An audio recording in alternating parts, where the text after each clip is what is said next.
नमस्कार. सध्या एक विधान खूप चर्चेत आहे आणि ते आहे आपल्या अर्थमंत्री निर्मला सीतारामन यांचं. त्यांचं म्हणणं आहे की नवीन आयकर कायद्यामुळे आता टॅक्स भरायला सीएची गरजच लागणार नाही. आता हे ऐकून अनेकांच्या मनात प्रश्न आला असेल की हे खरंच आहे का?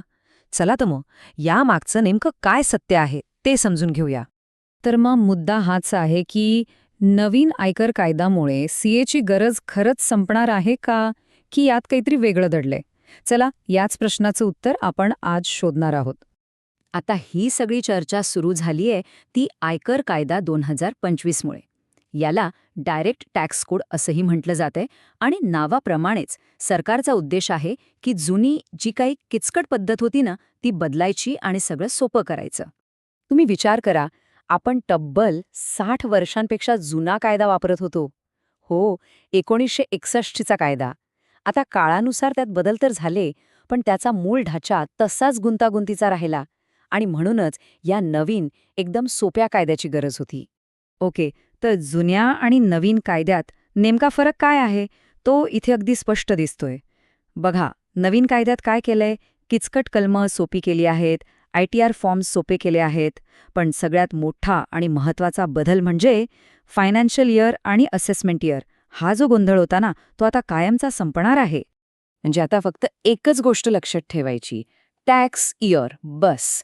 यामुळे काय होणार तर सामान्य करदात्याचा जो गोंधळ उडायचा तो कमी होईल आणि सगळी प्रक्रिया एकदम सोपी होईल. हेच सरकारचं मुख्य उद्दिष्ट आहे.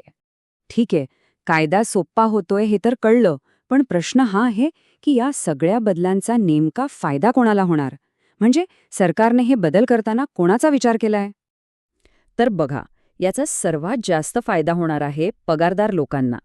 उदाहरणार्थ शिक्षक किंवा मुख्याध्यापक, म्हणजे ज्यांचं उत्पन्न फक्त पगारातून येतं आणि फार तर काय बँक व्याजातून थोडंफार उत्पन्न मिळतं, अशा लोकांसाठी हा नवीन कायदा अगदी परफेक्ट आहे.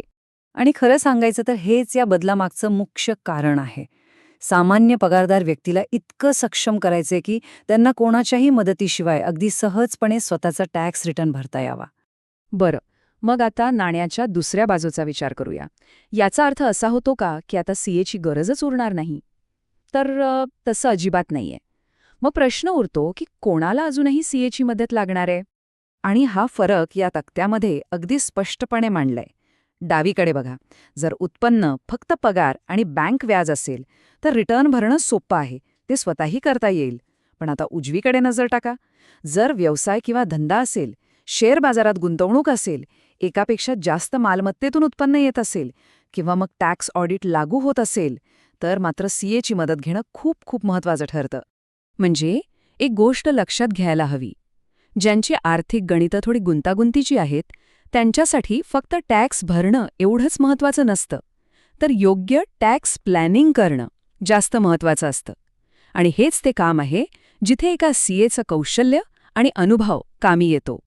मग मनात प्रश्न येतोच की जर सरकारला सीएची गरज संपवायची नाहीये तर मग ह्या सगळ्याचा नेमका उद्देश काय? ह्यामागे खरं तर एक खूप मोठा आणि सकारात्मक विचार आहे. तर मुद्दा अगदी सरळ आहे. सरकारचा उद्देश सीए हा व्यवसाय बंद करणं नाहीये, अजिबात नाही. उलट सामान्य माणसाला सक्षम करणं हा आहे.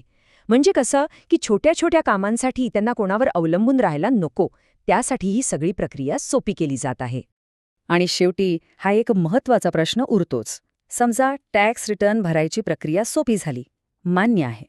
पण आपलं ध्येय फक्त टॅक्स भरणं आहे की योग्य नियोजन करून तो वाचवणं सुद्धा आहे? इथेच एका तज्ज्ञाचा, एका व्यावसायिकाचा सल्ला मोलाचा ठरतो, नाही का? जरा विचार करा, प्रक्रिया सोपी झाली, पण म्हणून सल्ला अनावश्यक झाला का?